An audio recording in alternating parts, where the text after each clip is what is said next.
Ok, acho que agora deu certo, não sei. A iluminação tá um pouco pegando bem no meu olho aqui. Ok, o pessoal tá chegando aí, vamos começar a nossa reunião, essa live de reunião de oração. Vamos ver o pessoal se vai estar chegando aí. Estamos aí. Vamos ver quem está chegando. Nosso tempo. Bem-vindo, Felipe. Deus abençoe. Vamos estar aguardando aí mais amados chegando. A gente tem nosso tempo aí. Ô, Paulo Porto, amado pastor, Deus abençoe. Uma alegria estar contigo aí mais uma vez e compartilhar aqui dessa comunhão. Deus abençoe você e toda a família Rocha Eterna. Deus abençoe. A Rafaela tá aí. Solange.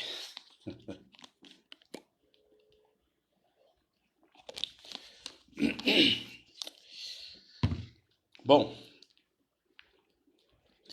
à medida que o pessoal for chegando aí, nós vamos ler. Hoje é mais rápido, né? Nossa reunião de oração.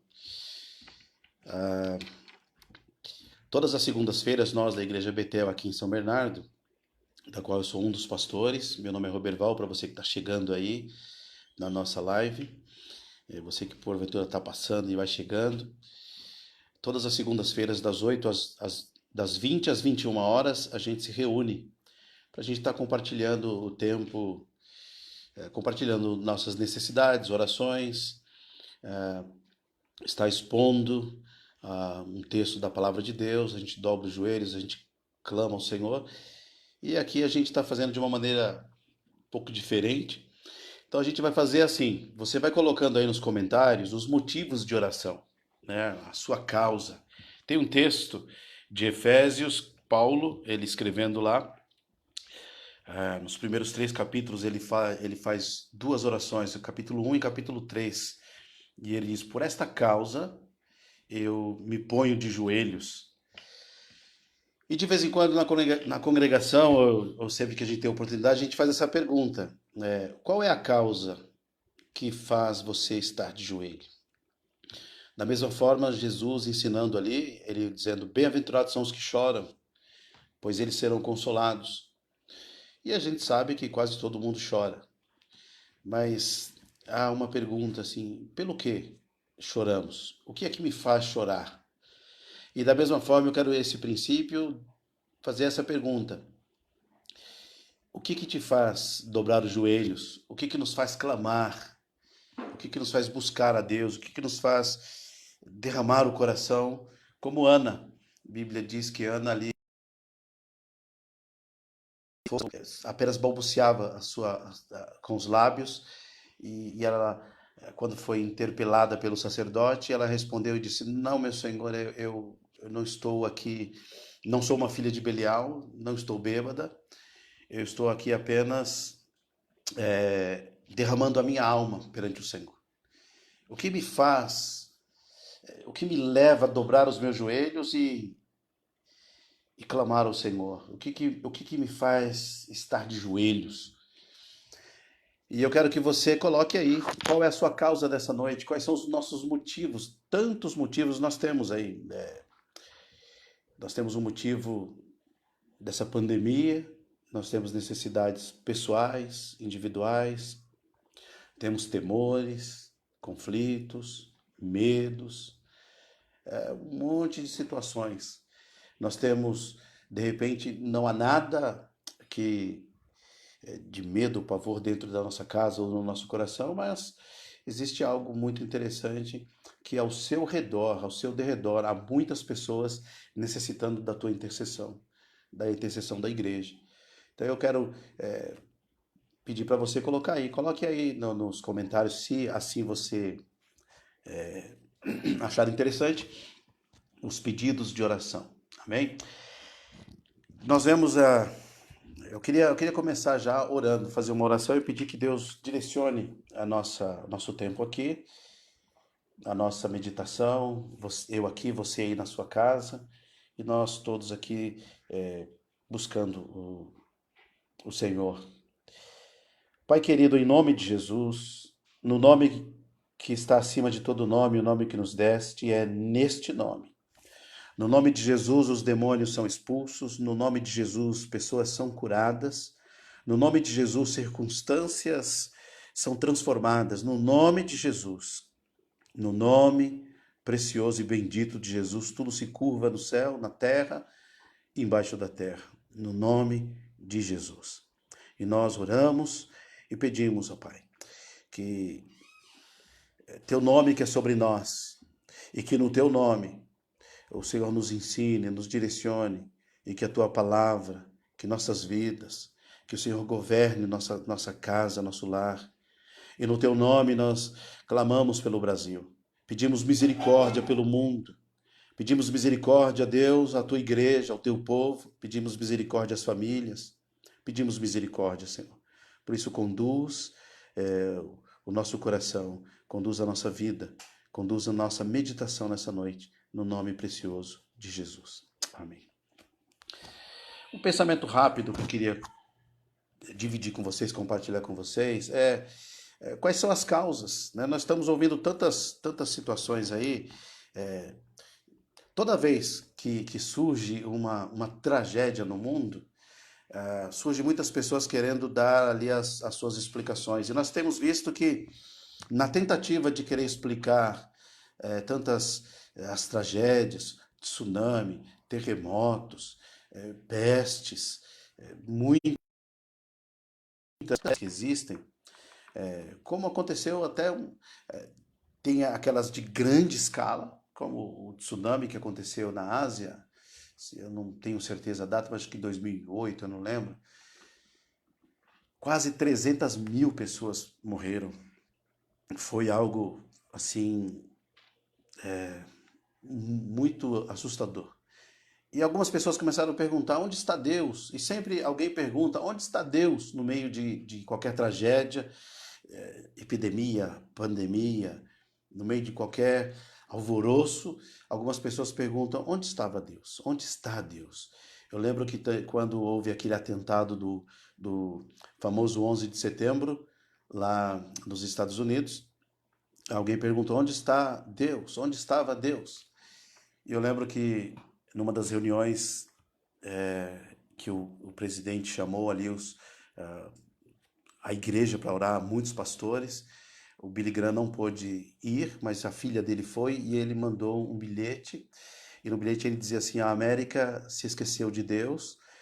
E lá a filha dele respondeu que Deus estava onde sempre esteve.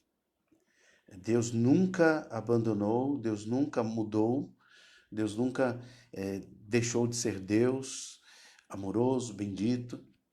Então, ao longo da história, olhando para a Bíblia, é mais claro, mais fácil a gente saber quando ele enviou ali as 10 pragas no Egito, né? Muitas pessoas morreram, a gente sabe que tinha ali um propósito. Nós sabemos também que quando Davi fez o censo, né, o recenseamento de Israel, ele reconheceu que pecou, ele pediu misericórdia, ele entendeu o seu erro e como consequência desse erro, ele foi punido e Israel foi punido e muitas pessoas morreram. Deus enviou a peste. Então diz que Deus executou o juízo. Nós vemos muitas outras situações em que a gente vê a correção de Deus, a mão de Deus operando. Olhando para a Bíblia, mas olhando para as circunstâncias do mundo, existem situações que é uma questão sanitária, é uma questão de falta de higiene, é juízo de Deus, o que é. Então, nem sempre a gente consegue achar uma definição e nem é seguro. A única segurança que nós temos é o que está na Escritura. Então, há muitas pessoas dizendo, isso aí é juízo de Deus. O que a gente sabe, queridos, é que Deus está no trono. É que Deus está governando a história. E que ele não perdeu o domínio, ele continua o mesmo Deus, com o mesmo poder. E nós, qual o nosso papel como igreja? O nosso papel como igreja é todos os dias, em todo momento, dobrar os nossos joelhos e, mesmo sem saber o que está acontecendo, dizer: Senhor, eu não tenho conhecimento do que acontece, eu não sei qual a razão disso, se é uma consequência, resultado de uma má gestão, de um pecado, da malignidade humana, se é juízo do Senhor. Não sabemos com segurança o que está acontecendo no mundo. Uma coisa a gente tem certeza: Deus é bom, Deus é poderoso, bendito. Ele pode mudar toda essa situação com apenas um movimento seu, um sopro, uma palavra, um pensamento. Deus pode, ele continua sendo Deus. Continua sendo Deus. Continua operando e realizando essa obra maravilhosa. E nós, como igreja, devemos nos ajoelhar e seguir o exemplo de Jesus Cristo, que diz: todavia seja feita a tua vontade, não seja feito. Nós oramos, nós expressamos a nossa vontade, nós falamos com Deus, mas a gente deve sempre expressar a nossa dependência, a nossa humilhação, seguindo o exemplo de Jesus, que diz: não seja como eu quero, mas como tu queres. Esse deve ser a nossa oração sempre. Senhor, seja feita a tua vontade. Porque eu sei que a vontade do Senhor ela é boa, perfeita e agradável. A vontade de Deus. Então eu quero ler com vocês aqui um texto de Romanos, capítulo 8, versículo 26 e o 27.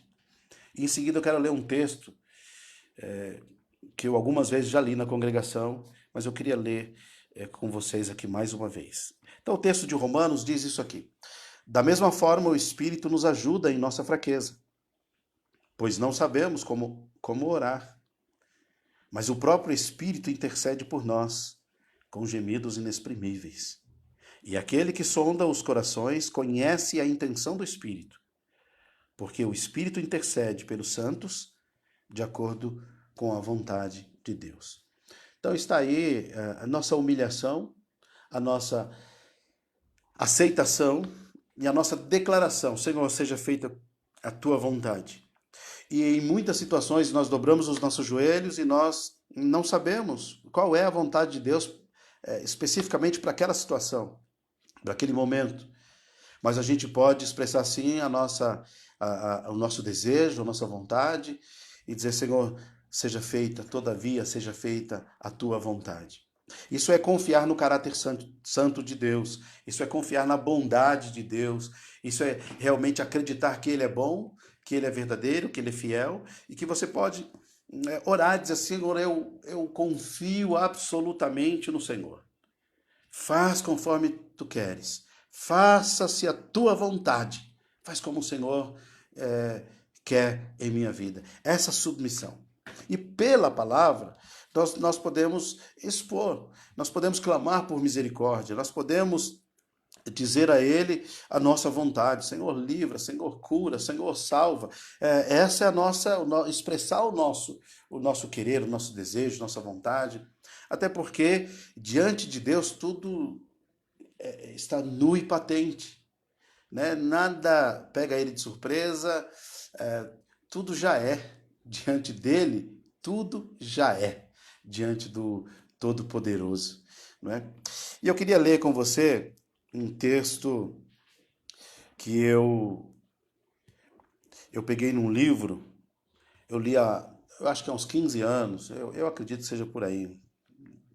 Há uns 15 anos eu li um livro, chama-se do Adrian Rogers. Ele diz assim: creia em milagres, mas confie em Jesus.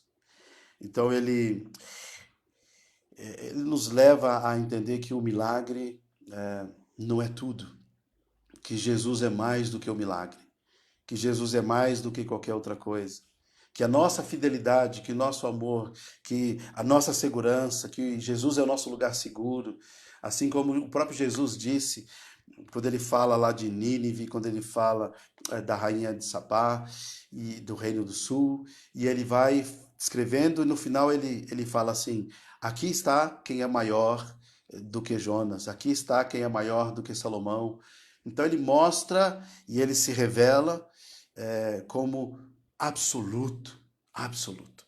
E eu quero ler isso, Por que seguimos a Cristo? Já compartilhei com vocês isso, coloquei no grupo esse texto, já li algumas vezes, e é isso que reflete o meu coração. Eu me identifiquei muito com esse texto. É um texto que o autor não foi revelado pelo Adrian Rogers, não é dele. Ele colocou como um apêndice, como parte do livro, e ele disse que foi do pai de uma amiga que encontrou dentro da Bíblia dele, depois de muito tempo que ele havia falecido. Ela, manuseando a Bíblia, achou esse texto escrito e ele pediu autorização para publicar, não citou o nome de nenhum dos dois, mas está aqui, está lá no livro. Creia em milagres, mas confie em Jesus. Tá tudo jóia aí a conexão, né? Eu tô vendo que aqui não tá travando. Tá bom? Então eu vou ler aqui. Por que seguimos a Cristo? Desconheço qualquer evidência estatística demonstrando que os crentes morrem menos de câncer do que os não crentes, ou que sejam mais imunes a qualquer doença que aflige a raça humana. Algumas das pessoas mais bondosas e altruístas que conheço têm sofrido sérios problemas de saúde. O fato de elas pertencerem a Cristo não as impediram de ficar doentes. Portanto, não vou seguir a Cristo pela garantia de não adoecer. Não posso questionar ou negar as evidências de cura pela fé. Sempre que houver a recuperação de um enfermo ou o livramento de morte, vou celebrar com gratidão. Não tenho a menor dúvida de que devo orar para que um ente querido ou conhecido meu tenha sua saúde restaurada. Não vou colocar limites naquilo que Deus pode realizar, mas com certeza não vou seguir a Cristo pela garantia de ser curado. Ninguém pode provar que os crentes mais do que outros escapam dos desastres e acidentes. Já tive a oportunidade de ajudar amigos queridos a tirar a lama de seus móveis e utensílios domésticos depois de uma enchente inesperada.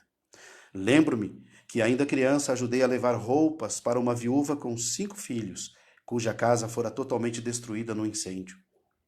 A trajetória de uma bala não faz um desvio quando chega perto de um crente. Por isso, não vou seguir a Cristo pela garantia de proteção contra desastres. Não vou duvidar, e muito menos zombar de certas experiências de livramentos espetaculares. Nem vou negar que a providência de Deus continua operando para o bem daqueles que o amam.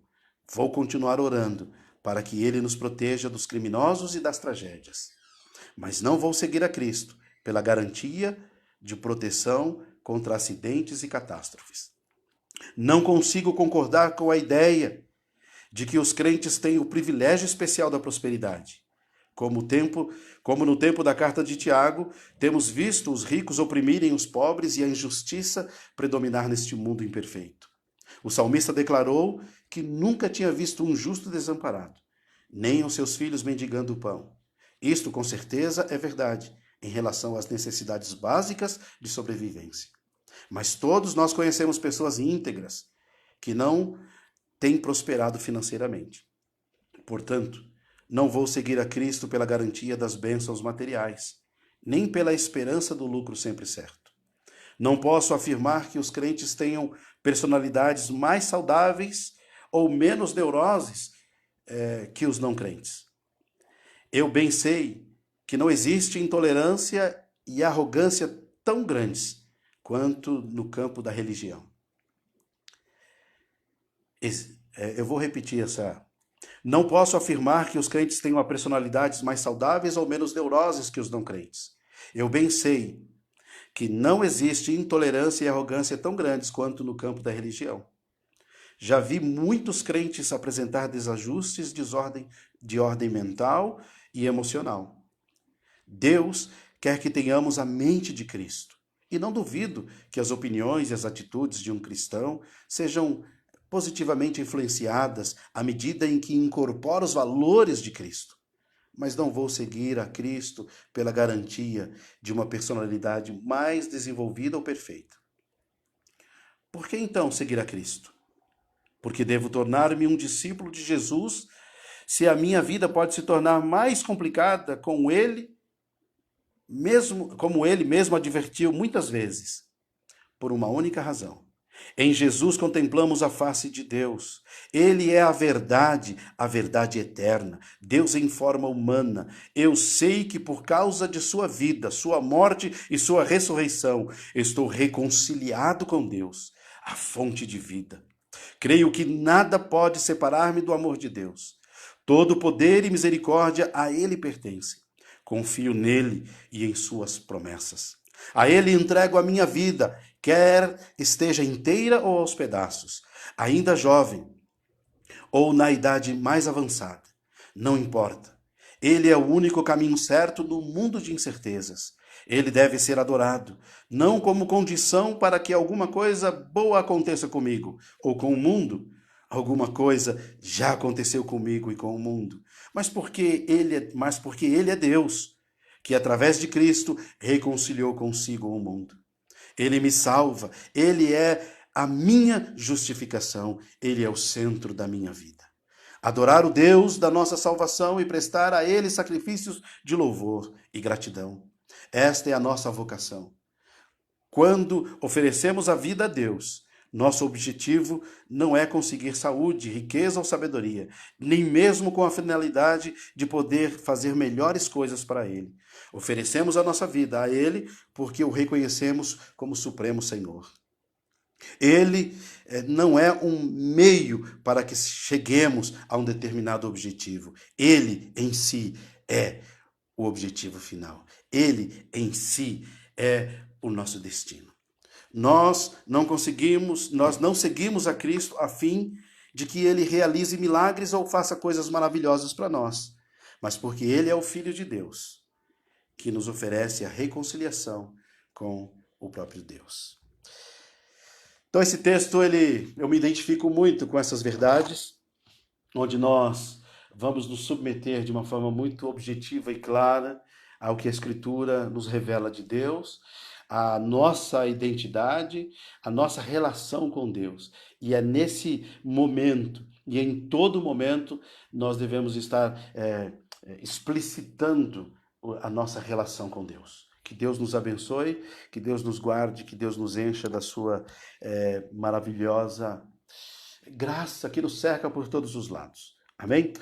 Um outro texto também que eu queria ler, enquanto isso você vai colocando os textos aí os pedidos de oração, como nós falamos lá no começo, né? Por esta causa me coloco de joelhos, como dizem Efésios.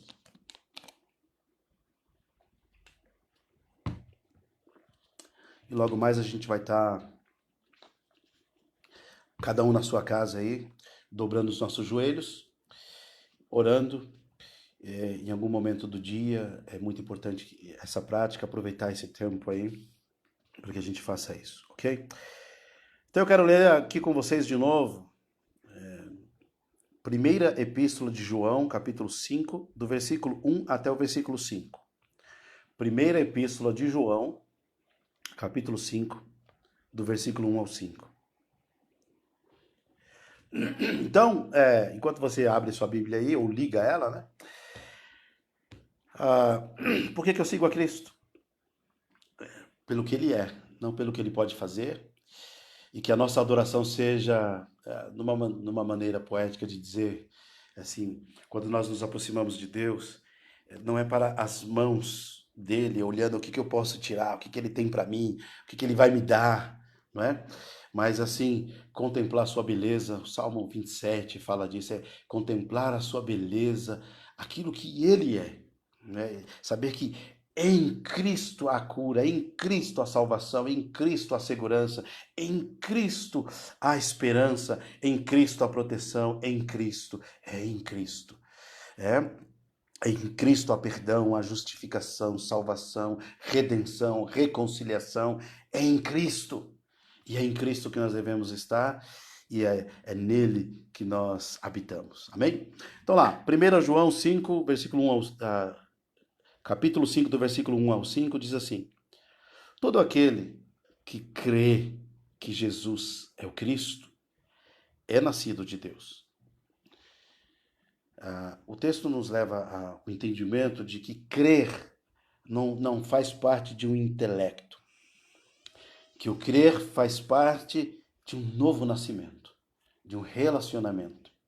Então, todo aquele que crê, porque é muito comum alguém dizer, eu creio em Jesus, mas viver de acordo com os seus princípios, seus padrões, de acordo com uma religião, de acordo com alguns princípios, de acordo com sistematizações, mas aqui está nos dizendo sobre esse relacionamento íntimo, que crer em Jesus.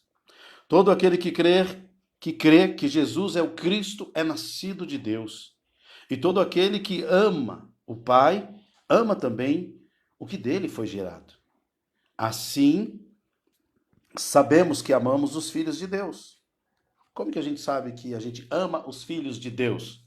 Porque dele nós somos gerados, e porque dele fomos gerados, nós amamos aquilo que o Pai gerou, não é? Por isso que é impossível dizer que é salvo, dizer que o Espírito de Deus habita, se nós não amamos o próximo. Né? Como podemos amar, dizer que amamos a Deus, se não amamos o próximo que nós não vemos? É muito claro esse princípio da palavra de Deus, que é expresso de uma forma, de uma teologia bíblica muito clara e muito tranquila. Assim sabemos, versículo 2, que amamos os filhos de Deus. Amamos a Deus e obedecendo os seus mandamentos. Porque nisto consiste o amor de Deus, em obedecer aos seus mandamentos. Porque nisto consiste o amor de Deus, em obedecer aos seus mandamentos. Generosidade, perdão, amor, reconciliação, intercessão, orar, palavra, tudo isso é mandamento de Deus. Congregar, comprometimento com o reino de Deus. Versículo 3. Porque nisto consiste o amor a Deus, em obedecer aos seus mandamentos. E os seus mandamentos não são pesados. O que é nascido de Deus vence o mundo. O que é nascido de Deus vence o mundo. E esta é a vitória que vence o mundo, a nossa fé. Quem é que vence o mundo? Somente aquele que crê que Jesus é o Filho de Deus. Amém? Já esse texto aí para o seu coração, para a sua vida, e aquele texto que nós já lemos há pouco atrás. E é isso, queridos. Eu quero ir terminando por aqui. Nós vamos insistir novamente com você. Deixa aí o pedido de oração e realmente ore. Né? Vamos nos unir, vamos num só espírito, numa só fé, nos unir cada vez mais, porque uma das coisas maravilhosas que dá testemunho para o mundo, que declara a nossa fé, que declara a nossa vida em Deus, é a unidade. João capítulo 17, ele diz assim, um dos testemunhos que faz o mundo crer, né, em Jesus Cristo, é a unidade da igreja. Lá não diz que é a teologia, lá não diz que é a boa pregação, lá não diz que é isso ou aquilo. Lá é muito claro, fala da unidade tão maravilhosa, a unidade que só Deus promove, só Deus realiza. Nenhuma instituição na terra, nem a igreja é capaz de promover a unidade. A igreja vive a unidade em união, mas ela não pode. Quem promove a unidade é Deus, é o Senhor Deus. Só Ele pode fazer isso, ok? Então a nossa unidade, a nossa caminhada juntos aqui, e a nossa unidade, ela tem a ver com a essência, com a essência que está em nós. Quando somos habitados pelo mesmo Espírito, porque é muito complicado quando o Espírito de Deus... Eu vi que deu uma travada, vou repetir. É muito complicado. A nossa unidade, ela tem a ver com a unidade do Espírito. Nós, corpo de Deus, que somos habitados pelo mesmo Espírito. E se somos habitados pelo mesmo Espírito, por que que quando Deus direciona, o Espírito Santo direciona a igreja para essa direção, alguns que se dizem igreja, que se dizem habitados pelo Espírito, que se dizem guiados pelo Espírito, insistem em ir por essa direção? É algo muito firme. Por isso que eu disse na outra live que é muito complicado, que no mesmo rebanho é possível termos bodes, ovelhas e lobos, no contexto geral da igreja. Não é? Mas todos aqueles que são habitados pelo Espírito Santo, quando o Espírito Santo de Deus nos dá uma direção, todos nós, de uma maneira unissono, uniforme, unidade, nós vamos juntos trabalhar. Ok? Que nós possamos ter o Senhor Jesus, a palavra dele, a quem ele instituiu sobre nós, entender que Deus colocou uma liderança sobre nossas vidas, que Deus nos abençoou, e insistir e orar pela nossa nação, pelo nosso país, pela igreja da cidade, pelos nossos líderes, por aqueles que são influências de Deus, que são bênçãos de Deus, que são mestres de Deus, que descortinam a nós a Escritura, que eu não estou falando de pessoas em si mesmadas, que dirigem o próprio coração e a própria vida, eu estou falando de pessoas que amam a palavra de Deus e que buscam descortinar a Escritura, ouvir Deus e direcionar o rebanho do Senhor. É claro que toda a liderança é falha, todos nós erramos, todos nós temos grandes dificuldades, e podemos sim voltar, retroceder, direcionar e ser direcionado, porque o Senhor ele ama e repreende aquele a quem ele ama. Então o Senhor nos dirige, nos direciona, ok? Então fica aí esses textos que a gente leu hoje como base para a nossa oração. E nós vamos em família nos reunir e nós vamos orar, e nós vamos clamar.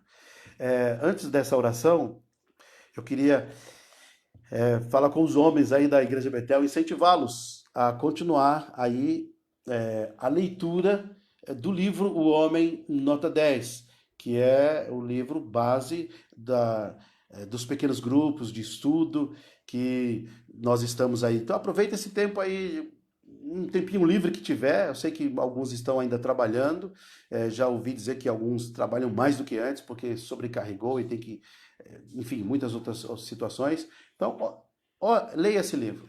Mulher, incentive seu marido a ler esse livro, pode ter certeza. É um livro do Davi Merck, equipando líderes de caráter em casa, na igreja e na comunidade. Esse livro, ele tem base em Timóteo e Tito. Então, tem perguntas, respostas, tem tempo de compartilhar, de a gente estar junto aí, quando Deus nos permitir nos reunirmos juntos. Mas enquanto isso, vai lendo o livro aí, tá joia? Homens, quero pedir para as mulheres, né, incentivar, né, pedir, acho que vocês já estão sabendo aí. Então esse é o livro que as mulheres estão estudando. Então, vão começar a estudar, na verdade. Então, leiam os livros, estejam atentas, né? Eu sei que, às vezes, parece que falta um pouco de inspiração, mas insista com isso, porque o conteúdo é bom e, claro, você vai ter aqui bases bíblicas, você vai estar lendo a Bíblia e caminhando junto com isso. Maridos, incentive suas esposas, ajude ela a estarem lendo esse livro, se preparando, para que quando as mulheres se encontrarem, conteúdos maravilhosos, bênçãos do Senhor, esteja ali já aflorando, tá bom? Deus abençoe. Também para os jovens aí no Zoom, né? No pequeno grupo de vocês aí na rede, no aplicativo, que vocês se encontram. Não sei se é o nome, a Rafaela disse lá, é o Stop. Eu não sei se é isso, Rafa? Qual que é o nome aí desses encontros, mas que vocês estejam sendo de uma maneira muito abençoada. Deus use muito aí a vida do pastor Roberto, que está aí pastoreando o coração de vocês. Deus abençoe os encontros aí, tá? E aí a gente vai também aqui, todas as segundas-feiras à noite, às 20 horas estaremos aqui. Também nós estaremos aqui quarta-feira, que na quarta-feira é o culto de estudo bíblico, né, da Igreja Betel, onde nós nos reunimos para estudar a palavra de Deus. E nós vamos estar comunicando alguma coisa na quarta-feira. Então nós vamos ficar aqui todo domingo às 19 horas, todo domingo uma live às 19 horas, toda segunda-feira às 20 horas e toda quarta-feira também às 20 horas, tá bom? Na congregação, às quartas-feiras, é às 19h30, mas aqui nós vamos fazer às 20 horas aí o nosso tempo de comunhão, né? Eu nem vou falar bate-papo porque só eu falo aqui, só eu tô falando. Mas eu gostaria muito que você desse o feedback aí nos comentários ou, quem sabe, no WhatsApp, alguma coisa no privado, quer comentar, falar, estamos aqui abertos e à disposição, tá bom? Então chegamos aí ao fim dessa nossa live aqui de oração. Então, vamos fugir de querer cravar uma linguagem de hoje aí, querer lacrar comentários. Vamos humildemente nos humilhar perante o Senhor. Senhor, eu não tenho a leitura daquilo que está acontecendo no mundo. Embora nós vamos ver muitos sabichões, muitos sabe tudo, né? Eu não sei. Nós sabemos que Deus tem o controle, que Deus não se curva a nada e a ninguém. Deus não se curva a nenhum vírus, a nenhum governo. Tudo se curva diante do nome de Jesus. No céu, na terra, embaixo da terra, tudo se curva diante de Deus. Tudo. Tudo. E ele não se curva diante de ninguém. Ele é soberano, ele é poderoso, ele é bendito, ele é amoroso, ele é bom. E nós, como igreja, vamos nos curvar, vamos orar e vamos expressar a nossa vontade, expressar os nossos desejos, vamos ler a palavra, vamos orar de acordo com a palavra, vamos nos curvar diante dele e vamos dizer: Senhor, seja feita a tua vontade. Deus sabe o que está fazendo. Deus não está perdido. Os governos estão perdidos. Empresários estão perdidos. Há empresários que estão ali buscando saídas. A Bolsa de Valores está terrível, né? Eu não sei nem se está funcionando em alguns dias aí, mas antes disso, no começo dessas coisas, a Bolsa de Valores estava ali um terror, né? Caindo no mundo inteiro. Governos estão aí sem saber o que fazer, mas Deus continua no trono. Ele não está perdido. Ele continua governando a história. Ele continua governando a história. E que você e eu, todos os dias, em todo o tempo, e nessa oração agora, podemos dizer: Senhor, continua governando a minha casa, continua governando o meu coração, guarda a minha mente, o meu coração.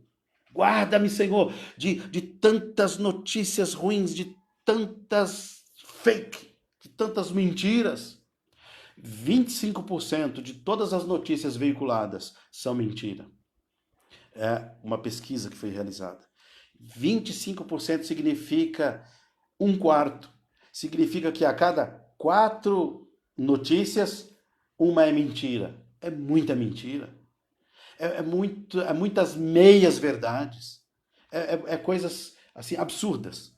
Então, eu queria que você, se você puder rever a parte do texto que eu li, para novamente pensar um pouco sobre aquilo, nesses textos, e cuidado com esses lacradores, com esses sabichões, com esses que sabem tudo, com esses que ficam sempre à espreita e na moita e ficam só andando atrás, refutando o que outras pessoas estão falando. Eles ficam assim e aí quando vê um vídeo, uma publicação, alguma coisa, aí covardemente vão lá fazer comentários ou coisas que não agreguem nada. Não agreguem nada, ok? Vamos ler a palavra de Deus e isso vale para mim. Eu tenho meus escorregões aí, eu estou tentando me policiar, tomar cuidado com isso, né? Agora, o que acontece é que a gente às vezes tem boas intenções, mas de boas intenções você sabe. Então a gente vai se corrigindo, a gente vai se ajudando, a gente vai se pastoreando, a gente vai se discipulando, que a gente possa fazer isso. Então vamos orar agora, queridos?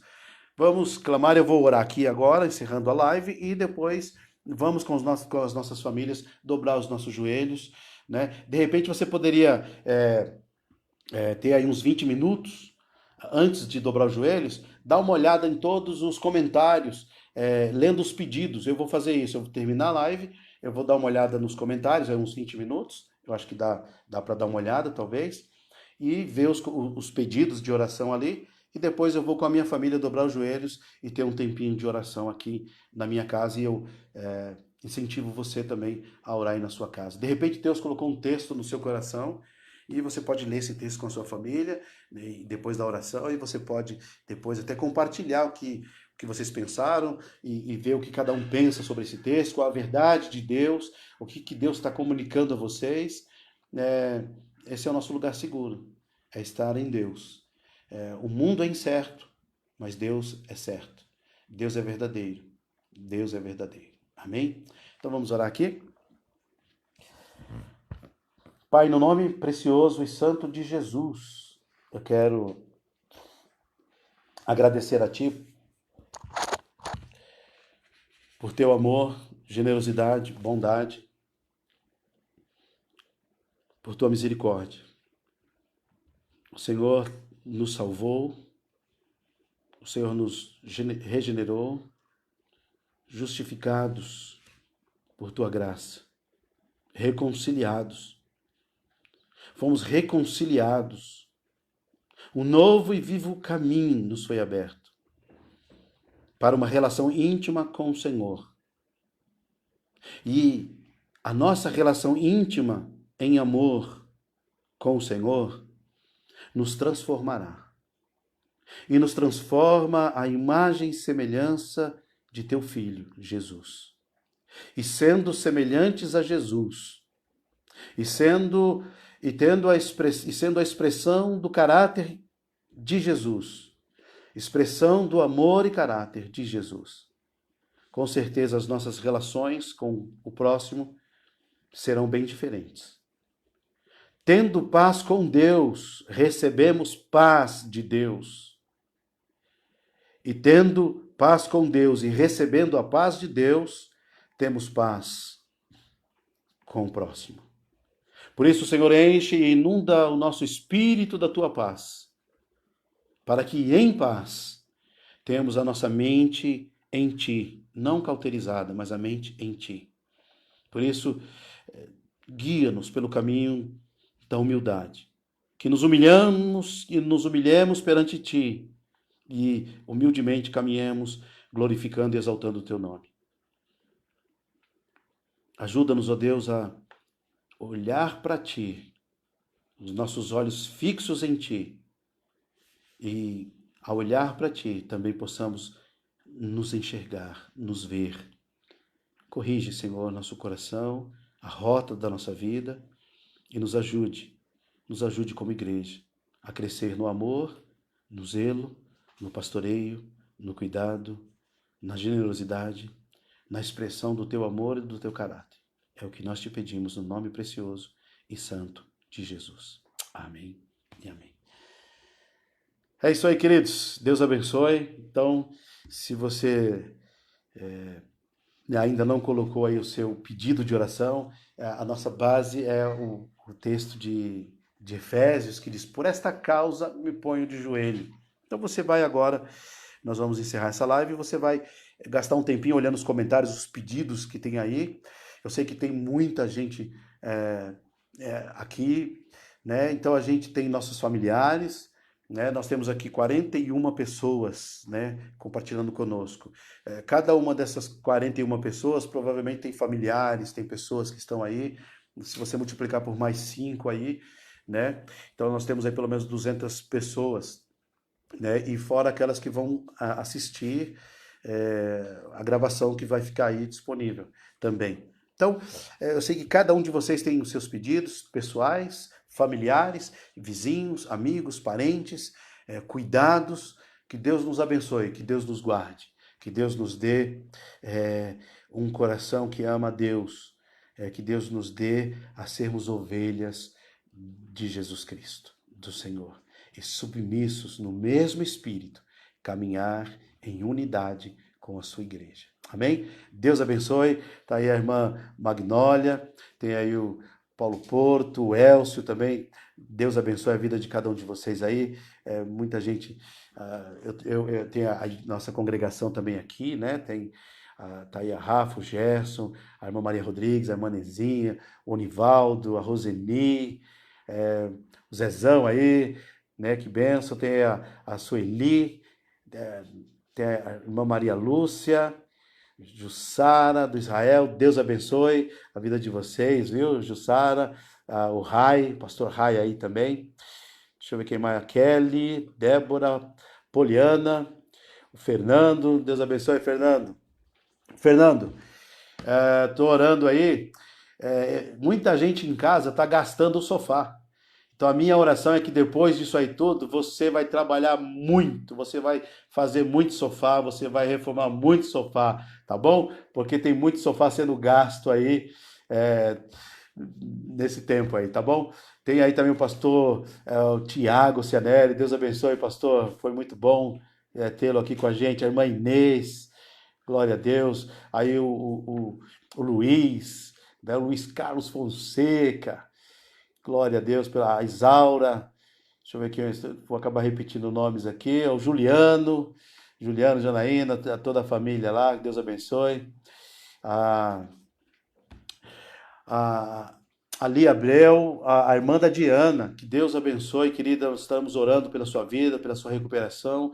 Que Deus restaure por completo aí a sua saúde, tá bom? Deus abençoe. Bom, são esses nomes que eu estou vendo aqui, né? Tem Patrícia também tá aí, glória a Deus pela sua vida. Bom, Deus abençoe, queridos. Vamos até quarta-feira então, tá bom? Até quarta-feira e vamos agora dar uma olhada nos pedidos de oração aí, se tem, né? E em seguida orar e se Deus pôr um texto no seu coração, leia com a sua família aí, vai ser muito bom, tá joia? Deus abençoe, fica na paz.